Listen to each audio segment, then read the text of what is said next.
पुराणों की अमर कथाएं केवल इतिहास नहीं, बल्कि मानव जीवन के गहन सत्य और दिव्यता का उद्घाटन करती हैं।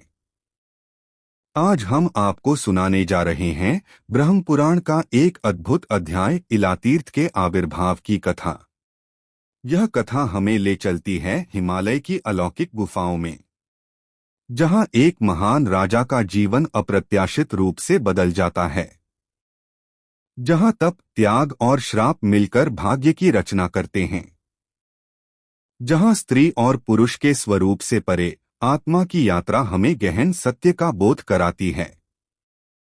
इस कथा में है एक वीर राजा की वन यात्रा, एक यक्ष और यक्षिणी का मायाजाल, उमावन की दिव्य मर्यादा, चंद्रपुत्र बुध और सुंदरी इलाका प्रेम, और अंततः शिव पार्वती की कृपा से जन्म लेती चंद्रवंश की महान गाथा। आइए अब हम प्रवेश करते हैं इस दिव्य कथा में, जो स्वयं ब्रह्मा जी के वचनों से प्रारंभ होती है। ब्रह्मा जी कहते हैं, इलातीर्थ के नाम से जिस तीर्थ की प्रसिद्धि है, वह मनुष्यों को सब प्रकार की सिद्धि देने वाला, ब्रह्महत्या आदि पापों को दूर करने वाला तथा संपूर्ण कामनाओं को पूर्ण करने वाला है। वैवस्वत मनु के वंश में इल नामक एक राजा हो गए हैं। वे बहुत बड़ी सेना साथ लेकर शिकार खेलने के लिए वन में गए। वहां उनकी बुद्धि में कुछ दूसरा ही निश्चय हुआ। उन्होंने अमात्यों से कहा, आप सब लोग मेरे पुत्र द्वारा पालित नगर में चले जाएं। देश, कोश, बल, राज्य तथा मेरे पुत्र की भी रक्षा करें। महर्षि वशिष्ठ भी हमारे लिए पिता के समान हैं। वे भी अग्निहोत्र की अग्नियों को लेकर मेरी पत्नियों के साथ लौट जाएं। मैं अभी इस वन में ही निवास करूंगा। बहुत अच्छा कहकर सब लोग चले गए और राजा धीरे धीरे रत्नमय हिमालय पर्वत पर जाकर वहीं निवास करने लगे। एक दिन उन्होंने उस पर्वत पर एक गुफा देखी, जो नाना प्रकार के रत्नों से विचित्र शोभा पा रही थी। उस गुफा में यक्षों का राजा समन्यु रहता था।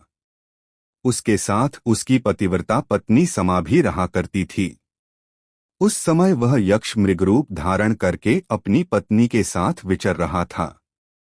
भांति भांति के रत्नों से चित्रित उसका वह विशाल गृह सूना पड़ा था। आथ राजा अपनी भारी सेना के साथ वहीं ठहर गए। वह यक्ष अधर्म के कोप से पत्नी के साथ मृगरूप धारण करके रहता था। उसने सोचा, इस राजा ने मेरा घर छीन लिया। मैं इसे जीत सकता नहीं और यह मांगने पर देगा नहीं। अब क्या करूं? इसी चिंता में पड़कर वह मृगी रूप धारिणी अपनी पत्नी से बोला, कांते, इस राजा का मन मृग्या के व्यसन में आसक्त है। यह कैसे विपत्ति में फंसे, इसके लिए कोई उपाय सोचो। मेरा विचार है कि तुम मनोहर मृगी का रूप धारण करके इसके सामने से निकलो और इसे अपनी ओर आकृष्ट करके किसी तरह अंबिका वन में पहुंचा दो। उसके भीतर प्रवेश करते ही यह राजा स्त्री हो जाएगा। भद्रे, यह काम तुम ही कर सकती हो। मेरे लिए यह उचित न होगा। यक्षिणी ने पूछा, नाथ, अंबिका वन तो बड़ा सुंदर है, तुम उसमें क्यों नहीं जा सकते? यदि तुम भी चले जाओ तो क्या दोष होगा? यह हमें ठीक ठीक बताओ। यक्ष ने कहा, एक समय पार्वती ने एकांत में बैठे हुए भगवान शंकर से कहा, देवेश्वर, स्त्रियों की यह स्वाभाविक इच्छा होती है कि उनकी रतिक्रीड़ा सदा गुप्त रहे। इसलिए मुझे ऐसा नियत स्थान दीजिए जो आपकी आज्ञा से सुरक्षित हो। मैं स्थान वही चाहती हूँ जो उमावन के नाम से प्रसिद्ध है। उसमें आप गणेश, कार्तिकेय और नंदी के सिवा जो कोई भी प्रवेश करे वह स्त्री हो जाए। शंकर जी ने प्रसन्न होकर कहा, ऐसा ही हो। इसलिए उमा के उस वन में मुझे नहीं जाना चाहिए। अपने स्वामी का यह वचन सुनकर इच्छानुसार रूप धारण करने वाली वह यक्षिणी विशाल नेत्रों वाली मृगी बनकर राजा के सामने आई। यक्ष वहीं ठहर गया। राजा ने मृगी को देखा। मृग्या में तो उनकी आसक्ति थी ही। मृगी पर दृष्टि पड़ते ही वे अकेले घोड़े पर जा बैठे और उसका पीछा करने लगे। वह धीरे धीरे राजा को अंबिका वन तक खींच ले गई। जब घोड़े पर बैठे ही बैठे उमावन में प्रविष्ट हो गए, तब यक्षिणी ने मृगी का रूप छोड़कर दिव्य रूप धारण कर लिया और अशोक वृक्ष के नीचे खड़ी हो राजा को देखकर हंसने लगी।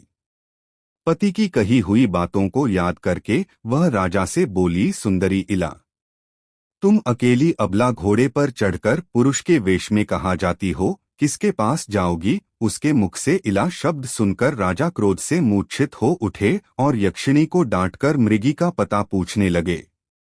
यक्षिणी ने पुनः कहा, इले इले, अपने आप को अच्छी तरह देख तो लो, फिर मुझे मिथ्यावादिनी या सत्यवादिनी कहना। तब राजा ने देखा, उनकी छाती में 2 ऊंचे ऊंचे स्तन उभर आए थे। यह मुझे क्या हो गया, यह कहते हुए राजा चकित हो गए।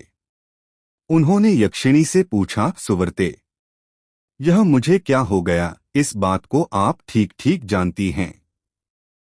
आठ बताइए, आप कौन हैं? इसका भी परिचय दीजिए। यक्षिणी बोली, हिमालय की श्रेष्ठ गुफा में मेरे पति यक्षराज समन्यु निवास करते हैं। मैं उन्हीं की पत्नी हूँ। जिस शीतल कंदरा में आप ठहरे हुए हैं, वह हमारा ही घर है।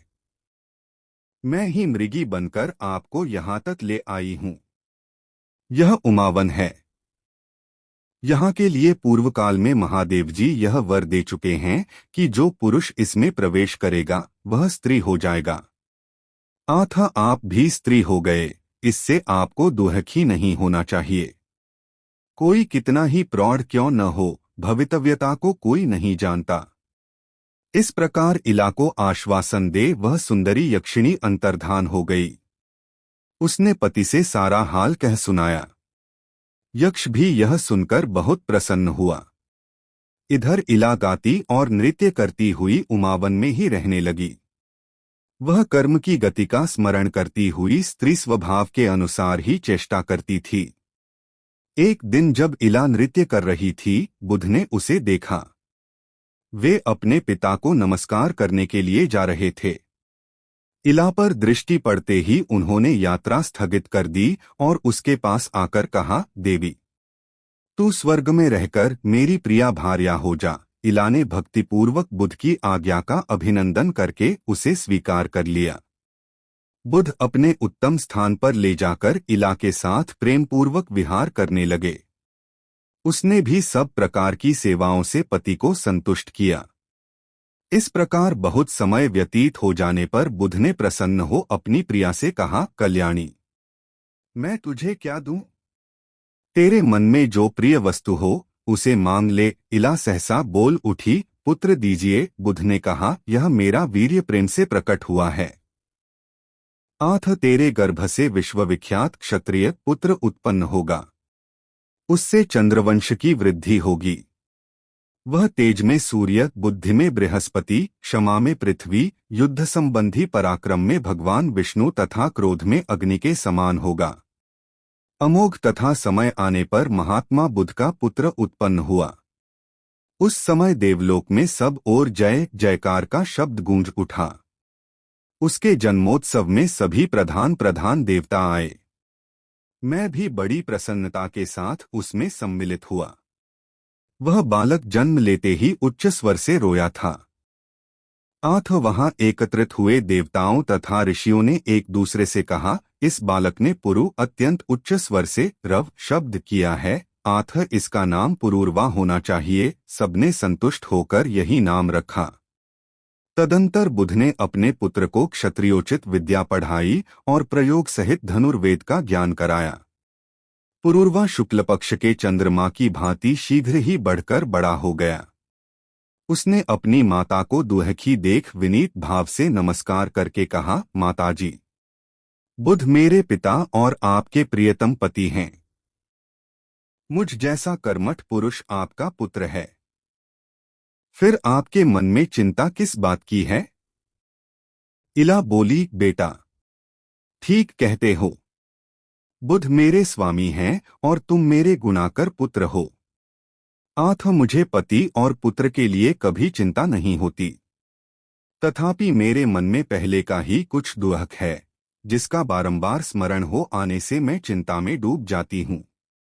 पुरूरवा ने कहा, माँ, पहले मुझे अपना वही दुख बताओ। तब इला ने पुरूरवा को इक्ष्वाकु वंश का परिचय देते हुए अपने जन्म, नाम, राज्य प्राप्ति, पुत्र जन्म, पुरोहित वशिष्ठ, प्रिय पत्नी, वन में आगमन, हिमालय की कंदरा में निवास, उमावन में प्रवेश, स्त्रीत्व की प्राप्ति, बुद्ध से समागम, प्रेम तथा पुनः पुत्र जन्म आदि से संबंध रखने वाली सब बातें कह सुनाई। सुनकर पुरूरवा ने माता से पूछा, मैं क्या करूं? क्या करने से शुभ परिणाम होगा? इला बोली, बेटा, तुम्हारे अनुग्रह से मैं पुरुषत्व की प्राप्ति, उत्तम राज्य, तुम्हारा तथा अन्य पुत्रों का अभिषेक, दान देना, यज्ञ करना तथा मुक्ति के मार्ग का अवलोकन करना आदि सब कुछ चाहती हूँ। तुम अपने पिता बुद्ध के पास जाकर सब बातें यथार्थ रूप से पूछो, वे सब जानते हैं, तुम्हारे लिए हितकर उपदेश देंगे। माता के कहने से पुरूरवा अपने पिता के पास गए और उन्हें प्रणाम करके उन्होंने अपनी माता का तथा अपना कर्तव्य पूछा। बुद्ध ने कहा, महामते, मैं राजा इल को जानता हूँ। उनके इला होने का वृत्तांत भी मुझसे छिपा नहीं है। उमा के वन में आना और उस वन के विषय में भगवान शंकर की आज्ञा का हाल भी मुझे मालूम है। बेटा, भगवान शिव और माता पार्वती के प्रसाद से इल का शाप दूर हो सकता है। उन दोनों की आराधना के सिवा दूसरा कोई उपाय नहीं है। तुम गोदावरी नदी के तट पर जाओ। वहां भगवान शिव पार्वती जी के साथ सदा विराजमान रहते हैं। वे ही वरदान देकर शाप का नाश करेंगे। पिता की बात सुनकर पुरूरवा बहुत प्रसन्न हुए। उन्होंने माता को पुरुषत्व प्राप्त होने की इच्छा से हिमालय पर्वत, माता, पिता तथा गुरु को मस्तक झुकाया और तपस्या करने के लिए तुरंत ही त्रिभुवन पावनी गौतमी गंगा की ओर प्रस्थान किया। पुत्र के पीछे पीछे इला और बुद्ध भी गए। वे सब लोग गौतमी के तट पर पहुंचे और वहां स्नान करके तपस्या करते हुए भगवान की स्तुति करने लगे। पहले बुद्ध ने, फिर इला ने, तत्पश्चात पुरूरवा ने देवी पार्वती तथा भगवान शंकर का स्तवन किया। बुद्ध बोले, जो अपने शरीर की केसर से स्वभावतः सुवर्ण के सदृश कांतिमान एवं सुंदर दिखाई देते हैं, कार्तिकेय और गणेश जी के द्वारा जिनकी सदा अर्चना होती रहती है, वे शरणागत वत्सल उमामहेश्वर मुझे शरण दें। इला बोली, संसार के त्रिविध तापरूपी दावानल से दग्ध होने वाले देहधारी जिनका चिंतन करने से तत्काल परम शांति को प्राप्त होते हैं, वे कल्याणकारी उमामहेश्वर मुझे शरण दें। देव, मैं आर्त हूँ। मेरे हृदय में बड़ी पीड़ा है। क्लेश आदि से मेरी रक्षा करने वाला आपके सिवा दूसरा कोई नहीं है। शरणागत की रक्षा करने वाले आपके जो दोनों परम पवित्र चरण हैं, वे मुझे शरण दें। पुरूरवा बोले, जिनसे इस जगत की उत्पत्ति होती है तथा प्रलयकाल में यह सब जिनके ही भीतर लय को प्राप्त होता है, वे संसार को शरण देने वाले जगदात्मा उमामहेश्वर मुझे शरण दें। देवताओं के समुदाय में एक महान उत्सव के अवसर पर गिरिराज कुमारी पार्वती ने महादेव जी से कहा था, ईश, आप मेरे दोनों चरण पकड़े। इस पर शिवजी ने अत्यंत प्रीतिवश पार्वती के जिन दोनों शरणागत पालक चरणों को ग्रहण किया था, वे मुझे शरण दें। यह स्तुति सुनकर उमावर महेश्वर प्रकट हो गए। भगवती उमा ने कहा, तुम लोगों का मनोरथ क्या है? बताओ, मैं उसे पूर्ण करूंगी। तुम्हारा कल्याण हो। तुम सब लोग कृतार्थ हो गए। जो वस्तु देवताओं के लिए भी दुर्लभ हो, वह भी मैं तुम्हें दूंगी। पुरूरवा बोले, जगदम्बिके, राजा इल अज्ञानवश आपके वन में घुस गए थे। देवेश्वरी, आप उनके उस अपराध को क्षमा करें और पुनः उन्हें पुरुषत्व दें। पार्वती ने भगवान शंकर की सम्मति के अनुसार तथास्तु कहकर उन सबकी प्रार्थना स्वीकार की। इसके बाद शिवजी ने कहा, राजा इल गौतमी गंगा स्नान करने मात्र से पुरुष हो जाएंगे। तब बुद्ध की पत्नी इला ने गंगा में स्नान किया। स्नान के पश्चात इला के शरीर से जो जल चू रहा था, उसके साथ उसके नारीजनोचित सौंदर्य, नृत्य और संगीत भी गंगा की धारा में मिल गए। वे ही नृत्या, गीता और सौभाग्या नाम की नदियों के रूप में परिणत हुए। वे नदियां भी गंगा में आ मिलीं। इससे वहां 3 पवित्र संगम हो गए। उनमें किया हुआ स्नान और दान इंद्रप्द की प्राप्ति कराने वाला है। शिव और पार्वती के प्रसाद से पुरुषत्व प्राप्त करने के पश्चात राजा इल ने महान अभ्युदय की सिद्धि के लिए वहां अश्वमेध यज्ञ किया। पुरोहित वशिष्ठ अपनी पत्नी, पुत्र, अमात्य, सेना और कोष को भी लाकर उन्होंने वह यज्ञ संपन्न किया। दंडक वन में इल ने चतुरंगिणी सेना सहित राज्य की स्थापना की। वहां इल के नाम से विख्यात उनका नगर भी है। सूर्यवंश की परंपरा में जो उन्होंने पहले पुत्र उत्पन्न किए थे, उनको राज्य पर अभिषिक्त करके पीछे स्नेहवश पुरूरवा का भी अभिषेक किया। ये राजा पुरूरवा ही चंद्रवंश के प्रवर्तक हुए। जहां राजा को पुरुषत्व की प्राप्ति हुई, वहां गौतमी के दोनों तटों पर 16,000 तीर्थों का निवास है। वहां इलेश्वर नामक भगवान शंकर की भी स्थापना हुई है।